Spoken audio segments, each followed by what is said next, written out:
政府吼，这个消防公车对咱新化地区吼，尤其咱大坑里、跟大坑里吼，这甲偏远的中部时段吼，若要就医，还是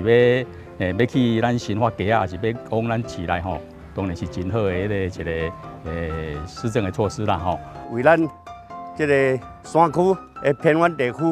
来做了这方面这个交通，带来互咱这山区这个老伙仔真大的这个方便。有真侪所在吼，必须要是毋是搁干提升一挂，就是讲这个点、这个据点呐，爱来扩大，爱来增加。我们把原来的绿14跟绿15的2条公车路线，把它变成是小黄公车路线。我想这个对于在地的居民的需求会非常非常的便利哈。那小黄公车的特色就是，它有预约班次，所以除了我们保留原来的这个尖峰学生比较多要搭的这个大车班次之外，把离峰的班次通通变成小黄公车。另外是因为变成小黄公车，所以在这些固定班次以外，就可以来预约搭乘。刚刚沿路从172线进来，我们可以看到。这个路非常狭小而且弯弯绕绕，确实我们用计程车的车型来服务是最佳的，而且效率也最高。那其实今年我们这个在上半年就开始规划第5期的小黄公车路线，总共会有11条。那都开通之后，会把行政区扩展到27个行政区。咱这小黄公车呢有2种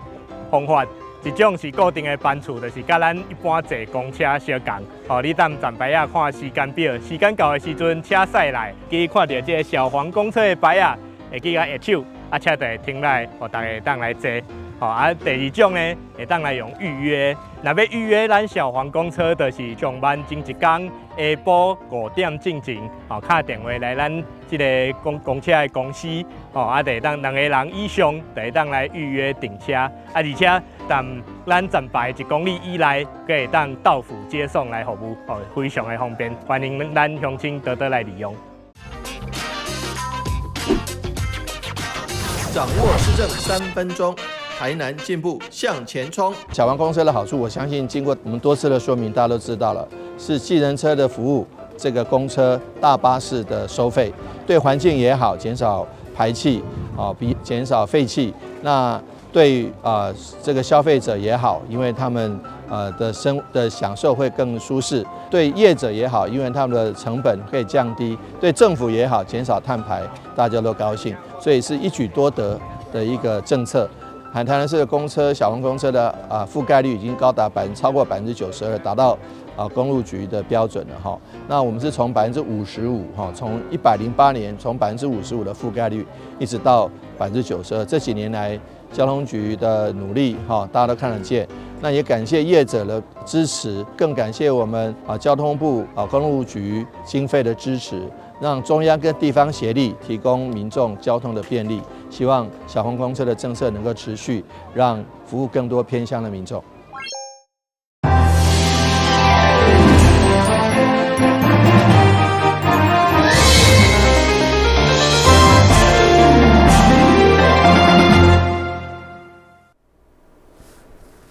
六时空间欢迎收看12月20号的中港台南电影新闻。为了争取患者黄金抢救时间，同时提升救护车通过路口安全，交通局对3档前所推出的智慧优先合集系统，目前伫30个路口有设立，已经是全国规模上大的紧急车辆优先合集系统，要让救护车提升将近4成的速率到病院。虽然救护车依法会当向警报器穿越墙顶，不过嘛造成路口危险，增加救护人员的压力。所以，但是交通局伫3档前首次设立智慧优先合集系统，到目前伫350个路口，第20台救护车甲3台消防车顶面拢有装，成为全国规模上大。透过这样的设计呢，这个车辆大概在救护车辆大概靠近路口300公尺前就进入我的监控范围。那我们会跟当时的这个号志运作的秒数、红灯、绿灯的状态来做运算，每1秒来做判断。那需要来执行我们刚刚讲的那些策略，就来执行，来协助救护车在最高的距离底下是用绿灯的状态来通过这个路口。为了展现这套紧急车辆优先合集实施的成果，市长吴伟霆甲新台病院长等一个民代贵宾拢到场，更正运用智慧科技，平均通过路口会当减少4秒，提升将近4成的行车速率，为患者争取抢救的黄金时间。我想人命无价，如果能够让这个病患得到争分夺秒，让我们医疗团队能够增加一些救护的时间。我们觉得再多的这个经费，就算是地方出的，我们也应该要想办法能够装设更多。高雄局表示，未来将持续扩大服务到大台南区域病院的附近路口，提升紧急救援的效率和安全性。台南新闻阮吉采访报道。由原件助听器所成立的原件天籁列车，已经在国内外关注超过100万台助听器。20号因来到台南，启动国际扶轮347地区的助听器捐赠计划，希望帮助云嘉南地区符合资格民众会当免费申请以及接受听力检查。听力损失唔但是健康的问题，更可能会影响到个人的心理、社交，甲生活的品质。对此，天籁列车的执行长，同时嘛是远见大和直环公司的执行长吴志贤，伫个5档前就发起天籁列车的主线活动。5年来，关注国内外超过100万台的助听器。20号上午再次来到台南，结合国际扶轮3470地区。要来帮助云嘉南地区有需要的民众。首先，这是要非常感谢我们3470地区总监阿龙这个努力的争取。那也他提出了非常多可行的方案。那希望借由我们的扶轮社友，在各社区里面推动天籁列车听力服务的相关的公益活动，来帮助我们在社区里面的民众。在 WHO 已经通过了，我们的这个听障算是一个疾病，所以这个也符合我们国际扶轮基金会的7大领域焦点的其中一项疾病预防。疾病预防，所以这个活动呢，真的可以来跟我们扶轮来做一个连结，而且我们吴总裁的这个无私奉献我相信他对于我们整个连结，可以对我们扶轮的一个帮助是一个非常大的。现场出席的包括市府社会局主秘陈雅芬、议员陈怡丁，甲伫立委嘉良街服务处的执行长童小云拢出席，肯定这项有意义的活动。今天就是代表我们黄伟哲市长以及我们社会局的卢宇聪局长来出席今天的这场盛会。那这个刚刚呢，我们的执行长有说呢，5年前是由台南出发，那今天也这一场的活动也巡回来到我们台南。那其实我们这个地点呢，真的也是非常具有意义，因为这个地点离我们的火车站前是非常近的。那非常的感谢。另外，艺人唐崇盛嘛，以着家己的亲人配挂助听器的经验，加入远见天籁列车的主线计划，并且签署代言，为活动来宣传。我希望能够让这个事情更推广，因为这个吴董说，这个活动在推广的时候，有些人长辈是不敢来申办这个助听器的，因为怕是诈骗集团。还有因为我们这个扶轮社的伙伴有在帮忙推广，有这样等于是做背书这样子，也让大家能够放心。那今天我也参与这个行动。捐赠仪式由着天籁列车的执行长代表捐赠，国际扶轮3470地区代表来收证。未来将提供云嘉南地区符合资格民众，拢会用来申请捐赠的免费助听器，甲着听力的检查。台南新闻林根采访报道。推动爱甲善的力量，主席基金会台中区业务董事捐赠近似于目扁荷担市37区，由市长吴伟铁代表受证。未来这目扁将放伫公所下北的所在，造福社会善心的循环。把根本和爱的毛病关起来，位置特别伫调解委员会的边仔，让民众看到真思意，会当心平气和。现在近视目标就是我们上年的智慧华音因为现在我们都知道社会上有很多的问题都是以人人道德的丧失要提自己那种以身作则，带动行善形象不能等的观念，就是要通为社会的伦理，让道德社会通为正轨。情绪已无变，先前拢只有伫台中的校园当中，这回头摆甲台南志工合作，甲80片木板送到市府，挂伫台南市查查市的区公所。志工捐赠仪式，市长王伟摕亲自出席收证，希望透过情绪伊的引导，搭起市府甲民众之间友善真诚沟通的桥梁。有时候送人千金不如送人一个字，哪些字是比较重如千滴、重如千金的？像这些就是慈济我们尽思语透过区公所看能不能除了学校，因为学校是每天同学进进出出都接触的，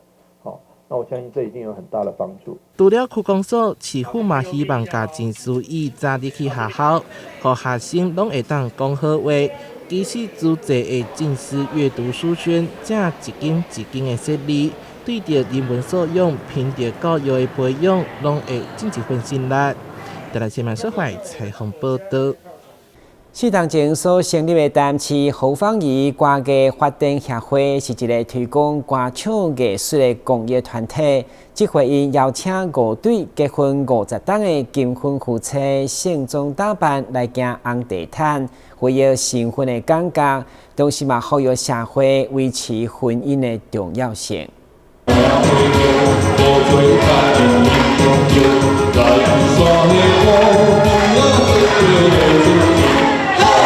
媒人婆带领2位花童行入会场，后壁对着迎亲队伍讲了，嫁妆嘛拢准备齐全，相当热闹。这是侯芳仪歌艺发展协会所举办，找来5对结婚超过50档的翁仔某，先刷报少年时阵无法度办的婚礼。心情欢喜啊！气氛真好啊，父老妻啦，拢嘛安尼做，决定去佚佗安尼啊。让更多的长辈走出户外，一起喜欢唱歌、喜欢跳舞，那也享受在这个婚礼的这个之后呢，也受到很多家人的祝福。歌艺发展协会平常时除了推广歌唱教育，这回举办金婚50活动。就是爱呼吁社会正视婚姻维持的重要性。我一路走来看，现在的年轻人不知道怎么搞的，都是没有几年就散掉。有的下一代的子女们也要好好去继续走下去，让我们以后有个正常的、很健康的家庭。因为理事长本身喜欢唱歌，所以伫1809年成立歌艺发展协会。学员当中嘛培养出侪专业的歌手老师，未来除了协会对歌手文化的继续推广，嘛透过多元化的活动及课程，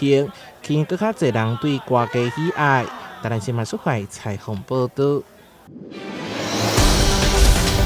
中央新闻在基隆，中嘉新闻在台北，中嘉新闻在新北，中嘉新闻在桃园，中嘉新闻在台南，中嘉新闻在高雄，忠实呈现最佳新闻。每周6下午1点，请锁定高雄都会台中嘉新闻周报，带给您最在地的观点，最有人情味的报道。台湾好新闻就在中嘉新闻周报。迎接农历过年，各大饭店甲餐饮业者为了抢占商机，陆续推出年菜外炸。其中，永康在地5星酒店就推出7道经典的料理，每一道菜拢是总铺师真费功夫处理的，而且食材一直起6个人的套餐，今年有缘维持8880块的价销，物超所值。迎接农历过年团圆，5星级酒店有3位总铺师，拢将近30档的手艺推出外炸年菜7道料理，每一道拢真功夫，参照古早味的鱼翅羹加汤头，在08点钟以上。土鸡仔嘛是煎个卤，爱开点半钟，并将这牛丁得当轻松享受澎湃年菜。做一些让他们比较可以在家里面吃得到我们这些手工菜，冷盘部分我们有风肉啊，八宝丸啊等等的菜色，然后再来我们鱼翅羹也是在家里面也是很难去料理的一个菜，那我们要熬高汤，熬了8个小时的高汤。为提供应景的年菜，虽然实在人力等成本拢起，不过饭店今年有望维持6人份8888块无起价，含量350组，嘛是佛心来的。老板蛮佛心的，按照去年的价格一样没变。虽然是物价有提升，但是我们也没有去让消费者。承受来的。业者表示，除了规组年菜，民众买当计算家己家业来订，对今仔开始到1月15号进前固定佮加送鸡卵糕。当然新闻军级采访报道。最近民众接受电波拉皮，因为麻醉无适当造成死亡的个案，嘛凸显麻醉的重要性。对此，基于病院麻醉部的成功打造新一代用 AI 辅助的麻醉风险评估系统，将机器学习、数位孪生以及人工智慧结合伫临床来应用，提供一步到位的解决方案，守护手术安全。基比病院麻醉部副部长楚锦成表示，手术甲入麻醉拢是属于侵蚀性的医疗，有一定的风险。因此，病人伫接受手术前，拢要经过完整的评估，将患者的身体状况、数据倒入去风险评估的工具，而且无同的手术部位嘛有无同的系统，统计计算较费时。现在基比病院倒入人工的智慧。经过10多档医疗大数据的累积，甲伫模型的训练，目前已经开发出一款针对无同手术类型风险的预测系统。麻醉真的是有风险哈，那可是这个麻醉风险的评估，我只看人脑哈，有时候常常会有盲点哈，所以我们就想说，在进入这个大数据的时代呢，我们就用那个机器学习的方式，把很多的数据呢，让机器去学习，跟这个不同的这个结果呢去连接哈。那后来又进展到这个数位孪生，机器学习之后，我们医生还可以改变条件。改变那个预测的后果，然后最后呢，我们又导进了这个电子看板，把这个运算出好的风险呢，公告在这个每天的行事历里面，那最近呢，我们又把这个生成式的 AI 呢，导入到我们的这个麻醉风险预测里面，让这个生成式 AI 呢，自动计算量表，然后呢，产生这个卫教文本。让方便医师跟病人沟通，达成这个风险的了解。基比病院将人工的智慧全面应用伫麻醉风险的评估系统，唔定得到第25届国家医疗品质奖杰出医疗类金奖的肯定，而且还阁取得国家发明的专利，甲伫国内外奖项，提供医疗团队更加精准的决策甲的支持。台南新闻林根采访报道。因应联合国2030年影响发展的环境，新北市劳工局甲新路基金会合作，辅导庇护工厂嘛调向环保永续。日前，全台湾第一间绿色庇护工厂正式登场，会中向大家展示如何伫包装、塑胶减量以及运用友善环境的包材等等，借此宣导环保永续的目标。好，那我问你。这一只是什么？幸福兔啊！新北首家绿色庇护工厂亮相会场上，展示了一系列友善环境成果，包括 FSC 认证原料创新商品、森林管理委员会验证友善林木、使用环保大豆油墨印刷、防撞包材采用水溶性可分解玉米淀粉泡泡粒，将衣物包装袋更换为环保再生塑胶袋等等。新北劳工局局长陈瑞佳表示，新北市政府为实现生态永续，不仅长期推动身心障碍者就业，辅导庇护工厂过程，也期许工厂具有 SDGs 前瞻规划，因应企业的 ESG 精神。作为庇护工厂的一个辅导机构、辅导的一个机关，我们也希望说庇护工厂能够迈向这样一个所谓的绿色庇护工厂的一个方向前进。所以今天是台湾首家的一个绿色庇护工厂，由新路基金会成立了这样慈泰跟慈幼2家庇护工厂。我们希望未来有更多的一个庇护工厂来加入，对于我们这个台湾或是甚至对全世界的这样的一个环境，做出一点点的一个贡献。新路基金会执行长赖炳良表示，新路从去年开始参与国科会净零沙盒计划，过程中找到了净零碳排努力的路径，结合了身障公益与环境公益，打造了共生共存绿色庇护工厂，完成位于新北2间庇护工厂温室气体盘查与导入5%的绿能。今年协助辅导慈泰慈幼庇护工厂导入循环经济，如再生能源为工厂投入了净零转型规划，订定节能减碳目标，持续分享更多社福团体迈向永续。侯市长在2021年宣示了新北市的一个净零的一个方针，那也在当时那也签署了气候紧急的一个宣言，那是台湾第一个城市签署了这个宣言。那一路以来，劳工局辅导基金会这一边做净零的一个活动，那所以今天包括劳工局委托我们的慈泰跟慈幼庇护工厂，那我们率全国之先，全国的庇护工厂应该没有这样做的我们导入了5%的绿电，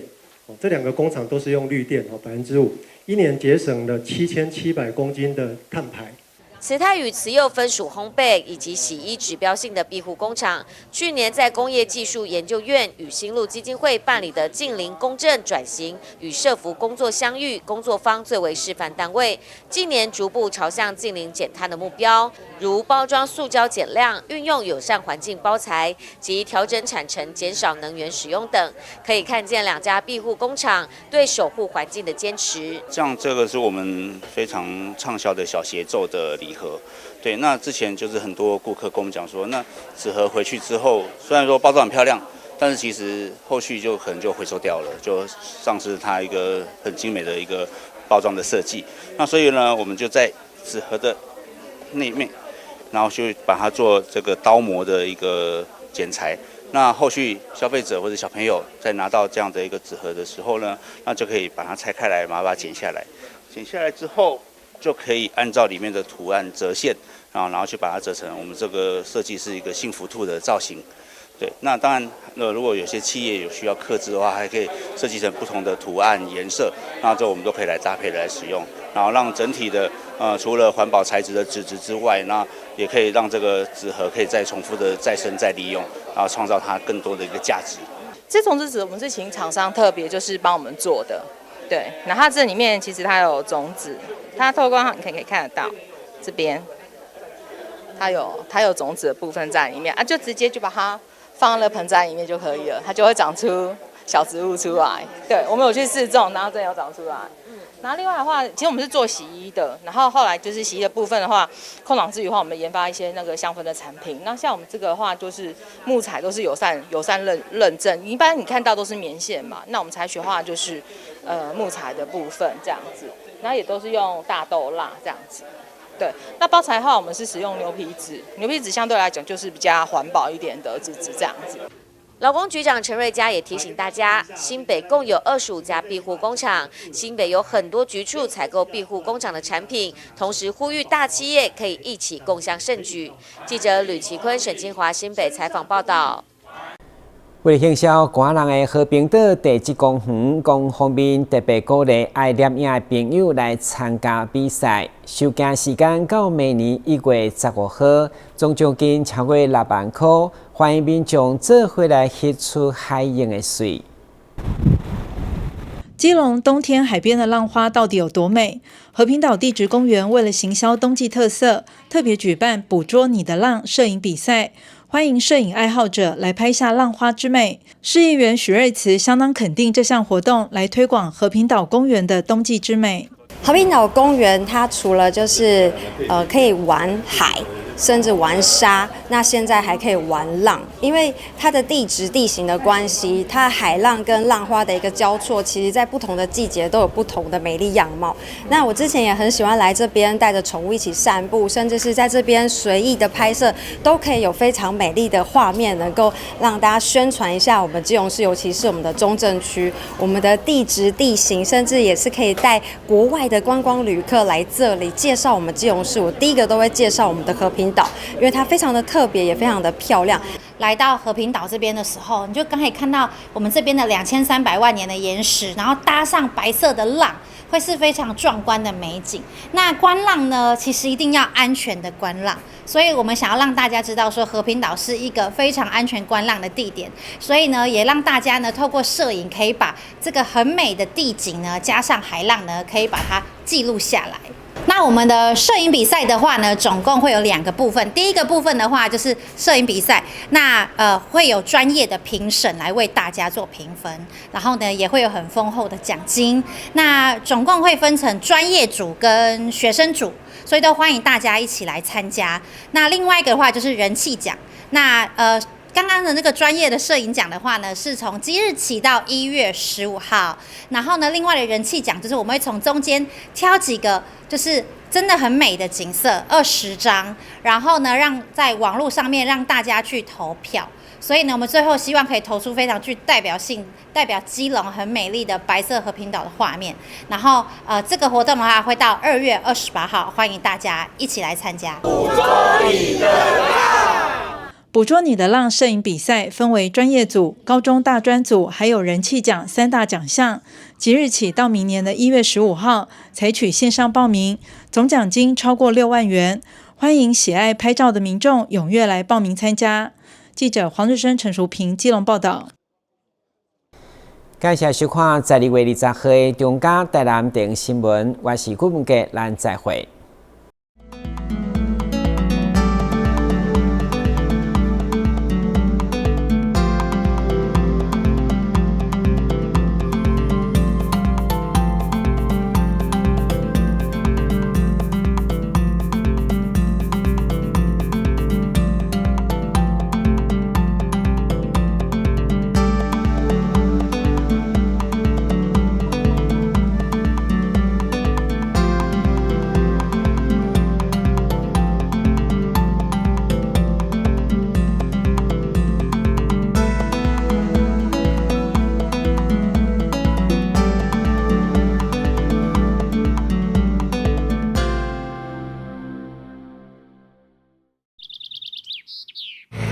迟到了。看见行人行进路口，准备穿越道路时，汽机车应暂停，让行人先行通过哦。哦，很慢呢。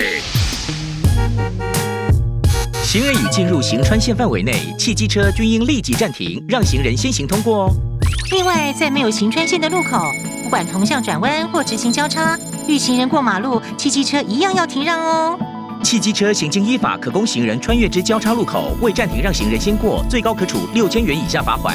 停让一小步，交安一大步。内政部警政署关心您。投资型诈骗，你是否曾经在社群网站上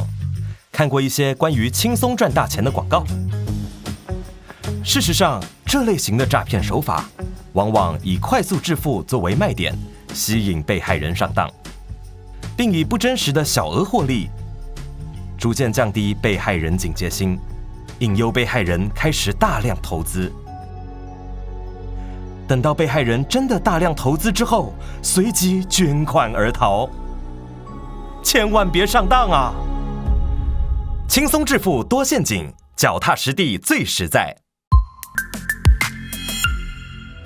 公务人员依法行政，行使裁量权，做成行政处分，而民众不服时，只能提起诉讼。行政诉讼调解新制，让人民有其他选择来解决纷争。由外部专家担任调解委员进行调解，让有温度的协商尽可能取代全有全无的判决。调解纳入选项，3赢不是想象。大家好，我是诈骗集团，今天我会告诉你们我是怎么骗你们的钱啦。高佩佩，你涉及的洗钱案，必须先把账户的钱交给我们监管，赶快把钱汇进来。假装蓝绿撒撒娇啊！买完游戏点数用赖传给我，我们就可以见面喽。是不是很容易啊？其实我还有一个绝招哦。那请您用自动提款机来解除分期付款的设定，这样才不会连续12期被扣款哦。钱如在，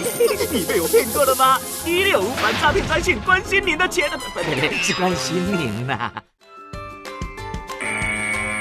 还记得演练抗震保民3步骤吗？我记得哦，趴下、掩护、稳住、当发现建筑结构毁损且评估不可久留时，这时要带着避难包前往避难场所紧急